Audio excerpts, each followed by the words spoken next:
Hello दोस्तों, नमस्ते। स्वागत है आपका हमारे यूट्यूब चैनल पर।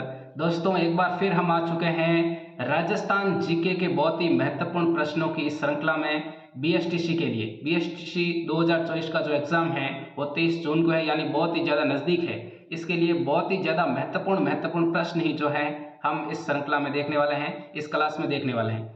तो चलिए, बहुत ही महत्वपूर्ण प्रश्न पिछली क्लास में भी हमने देखे थे, उसको आपने बहुत सारा प्यार दिया, उसके लिए आपका बहुत बहुत धन्यवाद। चलिए, इस क्लास को भी शुरू करते हैं और इस महत्वपूर्ण प्रश्नों का जो उत्तर है वो आपको जो है साथ साथ में देना है, मुझसे पहले देना है और आपको कमेंट में बताना है लास्ट में कि आपके कितने प्रश्न राइट हो रहे हैं। इससे आप जो है अपना लेवल जान सकते हैं कि आपके प्रश्न कितने राइट हो रहे हैं।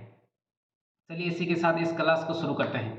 कौन सा नगर पेपावती व पारानगर, पेपावती व पारानगर है नहीं है, पेपावती व पारानगर नाम से जाना जाता है? किस नगर को, राजस्थान के किस जिले को जो है पेपावती व पारानगर के नाम से जाना जाता है? बहुत ही महत्वपूर्ण प्रश्न है। ऐसे ही प्रश्न जो है आपकी बीएसटीसी के एग्जाम में छपने वाले हैं। जोधपुर, जालोर, पाली, बीकानेर। तो इसका राइट आंसर क्या है यहाँ पर? तो इसका राइट आंसर है यहाँ पर आपके पाली। पाली को कहा जाता है क्या? पेपावती या फिर पारानगर। पाली को जाना जाता था प्राचीन काल में पेपावती या फिर पारानगर के नाम से। चलिए, अगला प्रश्न देखते हैं। दूसरा प्रश्न, निम्न में से किसका शाब्दिक अर्थ काटने, सिर काटने वाली है? सिर काटने वाली है, किसका अर्थ है? सिर काटने वाली, ये जो सिर है ये काटने वाली जो है किसका अर्थ है? सिक्कर, सिरोही, डोसा, पाली। किसका अर्थ है ये सिर काटने वाली? तो बिल्कुल सिर किस में आ रहा है? सिरोही में। तो इसका राइट आंसर है सिरोही। सिरोही जो है इसका राइट आंसर है सी। इसका क्या है? राइट आंसर है सिरोही। अगला प्रश्न देख लेते हैं। भरतपुर, धौलपुर और करौली क्षेत्र किस प्राचीन नाम से जाना जाता था? यानी भरतपुर, धौलपुर, करौली, ये वाला जो इलाका है ये प्राचीन समय में पूरा इलाका किस नाम से जाना जाता था? सूरसेन, विराट, जांगल, सिवी। तो ये जाना जाता था किसके नाम से? सूरसेन के नाम से। सूरसेन के नाम से जाना जाता था, यानी कि ए इसका राइट आंसर है। सूरसेन के नाम से जाना जाता था। विराट जो है ये आपके आपके विराट नगर जो है ये जयपुर और उसके आसपास का इलाका, जयपुर है, अलवर है, इसके आसपास का। जांगल जो बीकानेर है इसको कहा जाता है जांगल। और शिवी आपके मेवाड़, शिवी को कहाँ का है? मेवाड़ का है। तो यहाँ पर विशेष रूप से ध्यान रखेंगे। भरतपुर, धौलपुर, करौली आपके हो गया सूरसेन, विराट अलवर जयपुर के आसपास का इलाका, जांगल बीकानेर, शिवी है आपके मेवाड़। मेवाड़ का प्राचीन नाम भी है शिवी, शिवी जनपद। मरुस्थलीकरण से सर्वाधिक प्रभावित क्षेत्र कौन सा है? मरुस्थलीकरण, कल हमने देखा था कि मरुस्थल, मरुस्थल जो है पश्चिमी मरुस्थल, जैसलमेर, बाड़मेर, ये वाला जो इलाका है ये है मरुस्थली। तो राजस्थान के मैप में ये किस दिशा में थे? उत्तरी राजस्थान, दक्षिणी राजस्थान, पश्चिमी राजस्थान, पूर्वी राजस्थान। मरुस्थलीकरण की जो समस्या है, जहां मरुस्थल है वहीं मरुस्थलीकरण है, तो ये है आपके पश्चिमी राजस्थान में। बिल्कुल एकदम कॉन्सेप्ट क्लियर है कि मरुस्थल पश्चिम में है। मरुस्थलीकरण से प्रभावित क्षेत्र भी ज्यादा कहां पर होगा? पश्चिम में। तो पश्चिमी राजस्थान, शी यहां पर क्या होगा? राइट आंसर होगा। अगला प्रश्न देख लेते हैं। 12 जिले में घोड़े की नाल के आकार की पहाड़ी कहाँ स्थित है? रामगढ़ के निकट, अंता के निकट, शाहबाद के निकट, कोई नहीं। ये तीनों स्थान है आपके 12 में। तो रामगढ़ के निकट जो है क्या है? आपके घोड़े के नाल के आकार की जो पहाड़ी है वो रामगढ़ के निकट स्थित है, रामगढ़ 12 में। जलवायु वेता व्लादिमीर कोपेन कहाँ के निवासी थे? जरूरी है कि कोपेन को पढ़ना। बिल्कुल, कोपेन ने जो है राजस्थान की जलवायु को 4 भागों में बांटा था, तो इसलिए कोपेन इंपॉर्टेंट है। कोपेन जो है कहाँ के निवासी थे? इन्होंने राजस्थान की जलवायु का अध्ययन किया था। राजस्थान की क्या, पूरे विश्व की जलवायु का अध्ययन किया था, अलग अलग प्रदेशों की जलवायु का अध्ययन किया था। अमेरिकन, जर्मन, भारतीय, फ्रेंच, तो ये आपके जर्मनी के निवासी थे, यानी इसका राइट आंसर है जर्मन। बी इसका राइट आंसर है। जर्मनी का था ये आपके कोपेन। इसने 4 जो है भाग बताए थे, 4 प्रकार की जलवायु बताई थी। खड़ीन वर्षा जल संग्रहण की परंपरागत विधि पाई जाती है। पहले तो खड़ीन का ध्यान रखिए। खड़ीन क्या है? खड़ीन या खंडीन। खड़ीन जो है ये है आपके वर्षा जल संग्रहण, वर्षा के पानी को एकत्रित करने की परंपरागत विधि है। कहां पर ये विधि पाई जाती है? झालावाड़, अलवर, जैसलमेर, या कोई नहीं। तो यहां पर आपको ध्यान रखना है, विशेष रूप से जैसलमेर में जो है ये वर्षा जल संग्रहण की छतों से जो है पाइप के द्वारा बांस से जो है पानी जो है टांके तक पहुंचाना, ये क्या कहलाती थी? खड़ीन। टांके को भरते थे वर्षा, या अगोर, जो अगोर होता था टांके के चारों ओर बना देते थे अंगोर, चारों ओर जो है क्या बना देते हैं? अंगोर, और उस अंगोर से पानी आ जाता था टांके में। तो ये वर्षा जल संग्रहण, वर्षा के पानी को जो है बचा लेते थे, ये पीने के लिए, काम में लेने के लिए इसको जो है टांके में डाला जाता था। इस प्रकार वर्षा जल संग्रहण की जो परंपरागत विधि है वो खड़ीन कहलाती है, और ये पाई जाती है आपके जैसलमेर में। सी इसका राइट आंसर है। राजस्थान में गर्मी के मौसम में चलने वाली शुष्क व अति गर्म हवाओं की दिशा क्या रहती है? इन अति जो गर्मी के मौसम में चलने वाली ये शुष्क और अति गर्म हवा है, इनको कहा जाता है लू। और इन लू की हमें पूछा है दिशा, लू की परिभाषा भी पूछ लेते हैं कभी कभी, तो ये परिभाषा भी आपको ध्यान रखनी है। इसकी दिशा होती है पूर्व से पश्चिम, पश्चिम से पूर्व, उत्तर से दक्षिण, या दक्षिण से उत्तर। तो इसका ध्यान रखना आप, ये होती है पश्चिम से पूर्व, पश्चिम से पूर्व की दिशा होती है आपके इनकी, बी इसका राइट आंसर है। लू की दिशा होती है पश्चिम से पूर्व। राजस्थान के किस जिले में वर्षा का वार्षिक औसत 100 सेंटीमीटर से अधिक होता है? यानी वर्षा जो है 100 सेंटीमीटर से भी अधिक रहती है, वार्षिक औसत जो है वर्षा का, वो किस जिले में रहता है? कोटा, सिरोही, झालावाड़, बारा। तो यहाँ पर कंफ्यूज नहीं होना है, पूरे जिले का पूछा है तो यहाँ पर राइट आंसर होगा आपके झालावाड़। यानी राजस्थान सबसे ज्यादा वर्षा वाला जिला भी कौन सा है? झालावाड़ है। और यदि पूछ ले स्थान कौन सा है, तो सबसे ज्यादा वर्षा कौन से स्थान में होती है? सिरोही में एक स्थान है माउंट आबू। इस माउंट आबू में जो है, ये स्थान का पूछे ना, स्थान और जिले में फर्क होता है, तो स्थान, तो यहाँ पर राइट आंसर क्या होगा? स्थान का पूछ लिया तो इसका मतलब यहाँ पर क्या हो गया? माउंट आबू। और इसमें हमें यहाँ पर क्या पूछा है? हमें यहाँ पर पूछा है जिला कौन सा है, तो वार्षिक औसत जिले का पूछे तो झालावाड़ ध्यान रखेंगे विशेष रूप से। माउंट आबू है स्थान, माउंट आबू सिरोही में है, ये तो है स्थान, और यहाँ पर जिला कौन सा है? तो जिला हो गया आपके झालावाड़। चलिए इसके बाद में देखते हैं पुरवई या फिर पुरवैया क्या है। 10वां प्रश्न है अगला, पुरवई या फिर पुरवैया क्या है? तो पुरवैया क्या है? अरब सागर से आने वाली मानसूनी पवने, या फिर बंगाल की खाड़ी से आने वाली मानसूनी पवने, या फिर पश्चिमी वायु विक्षोभ, इसको बोलते हैं शीतोष्ण कटिबंधीय चक्रवात, या फिर सभी प्रकार की मानसूनी हवाएं। तो पुरवैया क्या है? पुरवैया यह है बंगाल की खाड़ी से आने वाली जो मानसूनी पवने हैं, इनको बोलते हैं पुरवैया। पुरवैया बंगाल की खाड़ी से आने वाली मानसूनी पवने, जिससे जो है वर्षा होती है, ये आती है बंगाल की खाड़ी से। तो बंगाल की खाड़ी ध्यान रखेंगे, पुरवई से संबंधित। इसके बाद में अगला प्रश्न है, यहाँ पर राइट कौन सा हो गया? आपके बी राइट हो गया। अगला प्रश्न देख लेते हैं, किशनगढ़ की राजकुमारी चारुमती से विवाह करने के लिए औरंगजेब के साथ किस महाराणा का युद्ध हुआ था? औरंगजेब के विरुद्ध यदि किसी युद्ध की, जो चारुमती से संबंधित युद्ध हुआ था, वो राजकुमार आपके महाराणा थे। महाराणा का पूछ लिया तो इसके आप समझ गए होंगे, महाराणा होते हैं मेवाड़ के महाराणा, गंगा सिंह, मान सिंह, विजय सिंह, महाराणा राज सिंह। तो मेवाड़ के जो राज सिंह थे, महाराणा राज सिंह, इन्होंने जो है इस औरंगजेब के साथ संघर्ष किया था। औरंगजेब के सामने जो कट्टर हिंदू व्यक्ति जो उपस्थित रहा था, वो रहा था महाराणा राज सिंह। महाराणा राज सिंह ने जो है, औरंगजेब ने बहुत सारे जो है हिंदू मंदिरों को तोड़ने की बात कही, हिंदू मंदिरों को तोड़ा इसने, है ना, लेकिन उस समय भी हिंदू मंदिरों को बचाने का काम किसने किया था? महाराणा राज सिंह ने। यानी कि औरंगजेब का विरोध करने वाला मेवाड़ का महाराणा कौन था? महाराणा राज सिंह। जिस प्रकार अकबर का विरोध किया था ना महाराणा प्रताप ने अकबर का विरोध महाराणा प्रताप ने, उसी प्रकार से मेवाड़ के राज सिंह ने औरंगजेब का विरोध किया था। चारुमती से विवाह जो है ये बाद में महाराणा राज सिंह ने किया था, क्योंकि औरंगजेब जो है वो चारुमती से विवाह करना चाहता था। इसलिए चारुमती किसको पसंद करती थी? चारुमती पसंद करती थी महाराणा राज सिंह को। इसलिए महाराणा राज सिंह को जब ये बात पता चली तो महाराणा राज सिंह ने कहा, अब सामने चाहे कोई भी हो, चाहे औरंगजेब भी क्यों ना हो, अब तो जिसने मुझे पसंद किया है मैं उससे शादी करूंगा। इसलिए महाराणा राज सिंह ने जो है चारुमती से विवाह किया और औरंगजेब के साथ युद्ध किया। वो महाराणा कौन थे? आपके महाराणा राज सिंह। तो डी ध्यान रखिएगा यहाँ पर।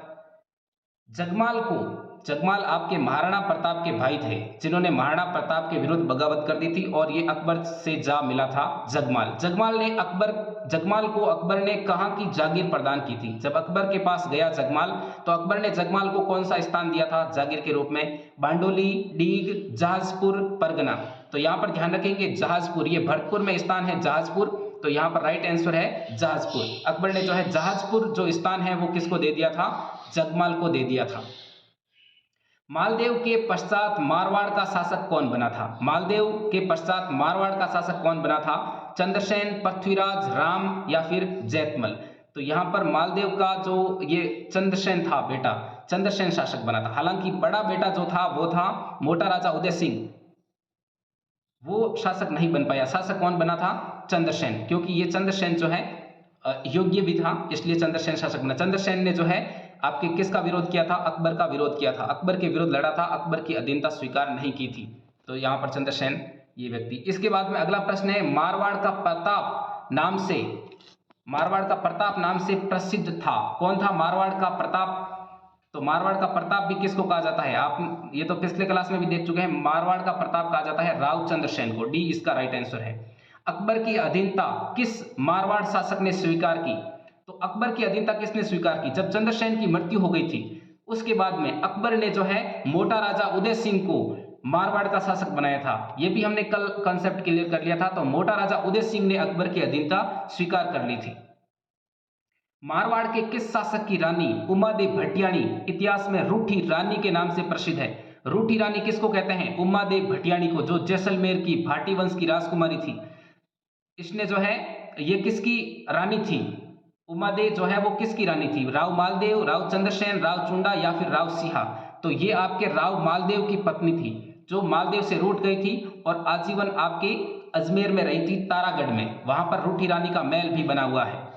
तो यहां पर ध्यान रखेंगे, रूठी रानी जो है मालदेव की पत्नी थी। रूठी रानी का नाम क्या था? उमादेव भटियाणी, जो जैसलमेर की थी। मारवाड़ के शासक राव चंद्रसेन को निम्न में से किस उपनाम से जाना जाता है? मारवाड़ का प्रताप, बिल्कुल। इसके बाद में है भोला बिसरा राजा, ये भी कहा जाता है। प्रताप का पथ प्रदर्शक, बिल्कुल। तीनों जो नाम हैं ये किसके हैं? तो इसका यहाँ पर राइट आंसर क्या हो गया? डी राइट हो गया। ये तीनों उपनाम मारवाड़ के शासक राव चंद्रसेन के हैं। इसके बाद में अगला प्रश्न है, मुगल सम्राट जहांगीर ने मारवाड़ के किस शासक को दलथंबन की उपाधि प्रदान की थी? जहांगीर शासक ये हुए थे, जहांगीर ने किसको जो है दलथंबन की उपाधि दी? मोटा राजा उदय सिंह, महाराजा जसवंत सिंह प्रथम, महाराजा अजीत सिंह, महाराजा गज सिंह। महाराणा नहीं है, महाराजा, क्योंकि यहाँ पर मारवाड़ के शासकों को महाराजा ही कहा जाता है। तो महाराजा है यहाँ पर, है ना, महाराजा गज सिंह। तो यहाँ पर बिल्कुल महाराजा गज सिंह को ही ये उपाधि दी थी, दलथंबन की उपाधि, महाराजा गज सिंह, क्योंकि जहांगीर के टाइम पर ये गज सिंह ही थे। आपको पता ही होगा, मोटा राजा उदय सिंह तो अकबर के टाइम पीरियड में था। महाराजा जसवंत सिंह प्रथम ये औरंगजेब के टाइम पीरियड में था। औरंगजेब का ही बेटा, इसका जसवंत सिंह का ही बेटा कौन था? अजीत सिंह, है ना। दुर्गादास राठौड़ ने जो है इस अजीत सिंह को बचाया था, है ना। 30 साल का संघर्ष किया था मुगलों से अजीत सिंह, आपके दुर्गादास राठौड़ ने। ये देखिए प्रश्न भी आ गया। जसवंत सिंह के वैध पुत्र अजीत सिंह को मारवाड़ का शासक बनाने के लिए मुगलों से 30 वर्षीय युद्ध लड़ने वाला राजपूत योद्धा कौन था? तो वो था दुर्गादास राठौड़। ऐसे ही प्रश्न ध्यान रखने हैं आपको, बिल्कुल ऐसे ही प्रश्न जो है परीक्षा में आते हैं। डी इसका राइट आंसर है। अगला प्रश्न है, गिरी सुमेल का युद्ध 1544 ईस्वी का, शायद मैंने 1540 बोल दिया था, तो यहाँ पर 1544, हालांकि ईस्वी इतना इंपॉर्टेंट नहीं है, आपको विशेष रूप से ध्यान रखना है। गिरी सुमेल का युद्ध किन शासकों के मध्य हुआ था? कल हमने देखा था कि गिरी सुमेल युद्ध में मालदेव के सेनापति कौन थे? तो सेनापति थे आपके जैता और कुंपा। यहाँ पर अब पूछा है कि किन के बीच में हुआ था? तो यहाँ पर ये किसके बीच हुआ था? मालदेव और शेरशाह के बीच में हुआ था। शेरशाह सूरी के बीच में हुआ था, मालदेव और शेरशाह सूरी। मालदेव आपके जोधपुर के शासक, इसमें जो है मालदेव हार गया था। इस शेरशाह ने जो है कुछ षड्यंत्र रचा और जिससे मालदेव जो है यहाँ पर हार गया था। जैता और कुंपा जो है इस युद्ध में वीर गति प्राप्त हो गए थे, यानी बहुत ही बहादुरी से लड़े थे। शेरशाह ने यहाँ पर वो बात कही थी कि एक मुट्ठी भर बाजरे के लिए मैं हिंदुस्तान की बादशाह खो बैठता। अगला प्रश्न है, जोधपुर राज्य के राठौड़ वंश का आदि पुरुष कौन था? ये भी हम कल कर चुके हैं, राव सिंहा जो है इसका राइट आंसर है। इसके बाद में अगला प्रश्न क्या है, देखिए, पाहोबा के मैदान का युद्ध किन की सेनाओं के मध्य लड़ा गया था? पाहोबा या साहोबा का जो युद्ध है ये कहां पर हुआ, किसके बीच में हुआ? तो यहां पर आप ध्यान रखिएगा, पाहोबा का जो युद्ध है ये मालदेव व शेरशाह, मालदेव और राव जैतसी, मालदेव व हेमू, अकबर व हेमू। ये युद्ध जो हुआ था ये हुआ था मालदेव और राव जैतसी के मध्य। राव जैतसी बीकानेर का था और इसमें राव जैतसी मारा गया था। तो यहां पर आप विशेष रूप से इसको ध्यान रखिएगा, यहां पर राइट होगा बी। इसके बाद में अगला प्रश्न है, जैतारण का युद्ध किन के मध्य हुआ था? जैतारण का जो युद्ध है वो गिरी सुमेल के युद्ध को ही कहा जाता है, क्योंकि जैतारण पाली में ही के कौन से गांव स्थित हैं? गिरी और सुमेल। इस कारण ये युद्ध भी किसके बीच हुआ था? मालदेव और शेरशाह के बीच में। डी इसका राइट आंसर है, मालदेव और शेरशाह के बीच में। जोधपुर की मानी बाई किस उपनाम से जानी जाती थी? जगतोबाई, जोधाबाई, जगत गोसाई या फिर कोई नहीं? तो ये बिल्कुल जगत गोसाई नाम से जानी जाती थी जोधपुर की मानी बाई। इसके बाद में किस महाराजा को किंग मेकर कहा जाता था? किंग मेकर किसको कहा जाता है? जसवंत सिंह, भवानी सिंह, भगवान दास, अजीत सिंह। तो जोधपुर के जो अजीत सिंह जी हैं इनको कहा जाता है किंग मेकर। ये विशेष रूप से ध्यान रखना है। दुर्गादास का अंतिम संस्कार किस नदी के तट पर किया गया था? इसके बारे में हमने कल चर्चा की थी। कौन सा है? बिल्कुल बताइए। यमुना, गंगा, सिप्रा, लूनी। तो यहाँ पर उज्जैन मध्य प्रदेश में सिप्रा नदी के किनारे जो है यहाँ पर इनका अंतिम संस्कार किया गया था, दुर्गादास राठौड़ का। हुमायूं के बुरे दिनों के समय मारवाड़ का शासक कौन था? तो यहाँ पर हुमायूं के समय, यहाँ पर हुमायूं अकबर का बाप है हुमायूं। तो मालदेव उस समय शासक था। कौन था? मालदेव।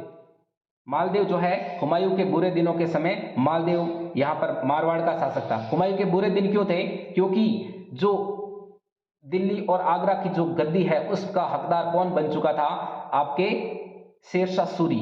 शेरशाह सूरी ने जो है इस हुमायूं को बुरी तरह से हरा दिया था, इसलिए हुमायूं के बुरे दिन आ चुके थे। इसके बाद में बिनोटा राजस्थानी भाषा में किसे कहा जाता है? बिनोटा क्या है? दुल्हन की पोशाक, विवाह के दिनों में प्रातः काल में गाए जाने वाले मांगलिक गीत, दूल्हा दुल्हन की विवाह की जूतियां या कोई नहीं? ये तो सिंपल क्वेश्चन है। बिल्कुल ये आप जानते होंगे, राजस्थानी भाषा के कुछ शब्द हैं। तो दूल्हा दुल्हन की विवाह की जो जूतियां हैं, जो जूतियां हैं, जूतियां पैरों में पहनते हैं, वो जूतियां क्या कहलाती है? बिनोटा। तो यहाँ पर ध्यान रखेंगे, वो एक दूल्हा दुल्हन की है ना, ऐसे आम नागरिक की नहीं, दूल्हा दुल्हन की। जो दूल्हे दुल्हन होता है ना, बींद बींदनी, उसकी जो है जूतियां क्या कहलाती है? बिनोटा। भारतीय डाक विभाग ने किस लोक देवता की फड़ पर डाक टिकट जारी किया था? देवनारायण जी, पाबू जी, रामदेव जी या फिर तेजा जी? तो यहां पर आप ध्यान रखेंगे, देवनारायण जी जो लोक देवता हैं उनकी फड़ पर डाक टिकट जारी किया गया था। किसके द्वारा? भारतीय डाक विभाग द्वारा। इसके बाद में कावड़ कला किस वस्तु से संबंधित है? कावड़ कला लकड़ी, कपड़ा, कागज, दीवार। कावड़ जो होती है वो लकड़ी की होती है। तो यहां पर राइट आंसर क्या हो गया? ए, कावड़ कला लकड़ी। इसके बाद में उदयपुर के किस शासक ने राजमहल में चितेरों की ओवरी नामक कला विद्यालय स्थापित किया था? यानी एक कला विद्यालय स्थापित किया था, चित्तेरों की ओवरी। तो यहां पर ध्यान रखिएगा आप, चित्तेरों की ओवरी नाम से एक जो है एक महल या फिर कला विद्यालय बनाया था, जिसमें जो चित्रकार हैं वो विभिन्न प्रकार के चित्र बनाएंगे वहां पर, है ना। एक जो है चित्रकारों के लिए कोई एक महल सा संबंधित लीजिए, एक रूम वगैरह जो है, एक घर वगैरह बनाया हुआ है ना, जिसको नाम दिया गया चित्तेरों की ओवरी। एक चित्तौरों की ओवरी है, यानी कि एक महल टाइप है जिसमें चित्रकार रहेंगे और वो वहां पर क्या बनाएंगे? आपके चित्र वगैरह बनाएंगे। तो ये जगत सिंह प्रथम के काल में बना था। उदयपुर यानी मेवाड़ के जो शासक थे जगत सिंह प्रथम, इनके काल में चित्तेरों की ओवरी। चितेरे क्या होते हैं? चित्रकारों को ही बोलते हैं चितेरे। राजस्थान ललित कला अकादमी कहाँ स्थित है? जालोर, जयपुर, जोधपुर, भरतपुर। बिल्कुल इसका राइट आंसर क्या होगा? जयपुर इसका राइट आंसर होगा, जयपुर। बी इसका राइट आंसर होगा। बणी ठणी कौन थी? बणी ठणी किशनगढ़ की नागरीदास की प्रेमिका थी। बिल्कुल यही राइट आंसर है इसका। नागरीदास जो है उनकी प्रेमिका थी। नागरीदास को हम सावन सिंह भी बोलते हैं, उसकी प्रेमिका कौन थी? बणी ठणी। बेवाण क्या होता है? बेवाण राजस्थानी कुछ शब्द है। छपाई में प्रयुक्त लकड़ी के छापे, पूजा के थाल, लकड़ी के बने देव विमान या मांगलिक अवसरों पर कुमकुम, चावल आदि रखने हेतु कोई लकड़ी का पात्र। तो बिल्कुल यहां पर राइट आंसर होगा से। लकड़ी के जो बने देव विमान होते हैं वो होता है बेवाण, लकड़ी का होता है। बेवाण भी क्या होता है? लकड़ी का होता है। तो यहां पर ध्यान रखेंगे, सी इसका राइट आंसर है। ऊंट की खाल पर चित्रांकन शैली जो है वो किस चित्र शैली की विशेषता है? ऊंट की खाल पर जो चित्र बने होते हैं, आपने देखे होंगे ऊंट पर बने चित्र, तो ये किसकी है विशेषता, बीकानेर चित्रशैली की, बीकानेर चित्रशैली की ये विशेषता है। तो ध्यान रखेंगे ऊंट, मारवाड़ आपके बीकानेर की जो है बीकानेर चित्रशैली की प्रमुख विशेषता है कि वहां पर ऊंट की खाल पर चित्र बनाए जाते हैं। तो ऊंट से संबंधित आप ध्यान रखिएगा विशेष रूप से बीकानेर शैली। यहाँ पर थार के मरुस्थल में ही ज्यादा पाए जाते हैं ऊंट, तो बीकानेर में बहुत सारे ऊंट पाए जाते हैं। मुमल किस शैली का प्रमुख चित्र है, मुमल जो है ये आपके किसका है, जैसलमेर, किशनगढ़, बीकानेर, जोधपुर। तो मुमल आपके है जैसलमेर शैली का चित्र। मुमल एक राजकुमारी थी, है ना, मुमल जो है एक राजकुमारी थी। तो मुमल जैसलमेर शैली का प्रसिद्ध चित्र है, ये ध्यान रखिएगा विशेष रूप से। इसके बाद में है कठपुतलियां सामान्यतया किस लकड़ी की बनाई जाती है, अरडू, सागवान, शीशम या फिर खेजड़ी। कठपुतलियां जो होती है ये अरडू जो लकड़ी होती है इसका बनाई जाती है, ए इसका राइट आंसर होगा अरडू। इसके बाद में राजस्थान का राज्यपाल अपना त्याग पत्र किसे सौंपता है, प्रधानमंत्री को, उच्च न्यायालय के मुख्य न्यायाधीश को, मुख्यमंत्री को या फिर राष्ट्रपति को। जो ये आपके राज्यपाल हैं ये राष्ट्रपति को क्या सौंपते हैं, अपना त्याग पत्र सौंपते हैं। कहते हैं कि अब हम राज्यपाल के रूप में कार्य नहीं करेंगे, ये लो आप अपना त्याग पत्र। क्योंकि राष्ट्रपति ही राज्यपाल को नियुक्त करता है तो इसलिए राज्यपाल राष्ट्रपति को ही त्याग पत्र देता है। राज्यपाल निम्नलिखित में से किसके प्रति उत्तरदायी होता है, तो ये उत्तरदायी भी किसके प्रति होगा, राष्ट्रपति के प्रति उत्तरदायी होगा, क्योंकि राष्ट्रपति इसको नियुक्त करता है। राज्यपाल निम्नलिखित में से किसका प्रतिनिधि होता है, तो प्रतिनिधि भी ये राष्ट्रपति का ही होता है। प्रतिनिधि भी किसका होता है, राष्ट्रपति का होता है, क्योंकि राष्ट्रपति होता है केंद्र में और इस राष्ट्रपति का जो प्रतिनिधि है वो होता है राज्य में, कौन, राज्यपाल। राज्य की समस्त कार्यपालिका और विधायी शक्तियां निम्न में से किस में निहित होती है, तो राज्य की समस्त जो कार्यपालिका शक्तियां हैं वो होती है किसमें, राज्यपाल में। यदि पूरे देश की पूछ ले केंद्र की कार्यपालिका शक्तियां किसमें होती है, तो वो होती है राष्ट्रपति में। तो यहाँ पर राज्य का पूछा है तो अपने राज्य का ही आएगा, राज्य का ही ध्यान रखना है, राज्यपाल इसका सी राइट है। राजस्थान की प्रथम महिला राज्यपाल कौन थी, तो यहां पर प्रथम महिला राज्यपाल कौन थी, वसुंधरा, मार्गरेट अल्वा, प्रतिभा या फिर प्रभा राव। तो यहां पर ध्यान रखेंगे श्रीमती प्रतिभा देवी सिंह जो पाटिल है ये राजस्थान की प्रथम महिला राज्यपाल थी। वसुंधरा राजे राजस्थान की प्रथम महिला मुख्यमंत्री थी। और ये आपको ध्यान रखना है ये राजस्थान की 3 ही राज्यपाल बनी है, ये जो 3 है ना, बी, सी और डी, ये 3 राजस्थान की राज्यपाल बनी हुई है, जिसमें से पहली राज्यपाल कौन है, प्रतिभा देवी सिंह पाटिल। तो ध्यान रखिएगा वसुंधरा क्या है, वो तो सीएम थी, पहली सीएम। राज्यपाल का सामान्य कार्यकाल कितना होता है, तो ये तो सामान्य कार्यकाल कितना होता है, 5 वर्ष होता है। कितना होता है, 5 वर्ष होता है। राजस्थान में राष्ट्रपति शासन अनुच्छेद 356 के तहत कितनी बार लगा था, 1 बार, 2 बार, 3 बार, 4 बार। तो राजस्थान में राष्ट्रपति जो शासन लगा था ये लगा था कितनी बार, 4 बार लगा था। इसके बाद में अगला प्रश्न है, राज्य में काले हिरण व कुर्जा पक्षी के लिए प्रसिद्ध अभयारण्य कौन सा है, टोडगढ़ रावली अभयारण्य, केवलादेव राष्ट्रीय उद्यान, ताल छापर अभयारण्य या फिर मरु उद्यान। तो यहां पर ध्यान रखेंगे ताल छापर जो अभयारण्य है ये काले हिरण और कुर्जा पक्षी के लिए प्रसिद्ध है, ताल छापर अभयारण्य। इसके बाद में है ओकलवुड फॉसिल पार्क किस जिले में है, जैसलमेर, जोधपुर, बीकानेर, भरतपुर। तो यहां पर ध्यान रखिएगा जैसलमेर जिले में है ओकलवुड फॉसिल पार्क। तो ए इसका क्या है, राइट आंसर है। इसके बाद में है राज्य में किस जिले में सर्वाधिक वन पाए जाते हैं, वन ज्यादा कहां पर पाए जाते हैं, जंगल, चित्तौड़गढ़, उदयपुर, बांसवाड़ा, डूंगरपुर। तो यहां पर ध्यान रखेंगे आप उदयपुर में जो है सबसे ज्यादा वन पाए जाते हैं। इसके बाद में है पक्षियों का स्वर्ग किसे कहा जाता है, केवलादेव घना पक्षी विहार अभयारण्य भरतपुर को कहा जाता है। पक्षियों का स्वर्ग किसे कहा जाता है, केवलादेव घना पक्षी विहार अभयारण्य जो है भरतपुर में, इसको कहा जाता है पक्षियों का स्वर्ग। इसके बाद में शेरगढ़ अभयारण्य कौन से जिले में स्थित है, अलवर, बारा, बूंदी, कोटा। कौन से जिले में है शेरगढ़ अभयारण्य, तो आपके ध्यान रखना यहाँ पर 12 जिले में है। 12 जिले में कौन सा है, शेरगढ़ अभयारण्य। अंतिम प्रश्न आज की क्लास का, थार के मरुस्थल में मिलने वाली उपयोगी घास कौन सी है, सेवण, महुआ, बांस, दूब। तो कौन सी है, थार के मरुस्थल यानी जो हमारा मरुस्थल है राजस्थान का पश्चिमी जो भाग है, यहां पर कौन सी उपयोगी घास है, तो यह है सेवण घास। तो आपके कितने प्रश्न राइट हो रहे हैं कमेंट करके जरूर बताइएगा और चैनल को सब्सक्राइब जरूर कर लीजिएगा, क्योंकि इसी प्रकार की महत्वपूर्ण क्लासें जो हैं हम 30 जून तक लगातार लेकर आने वाले हैं। चलिए इसी के साथ इस क्लास को एंड करते हैं। धन्यवाद। जय हिंद, जय भारत।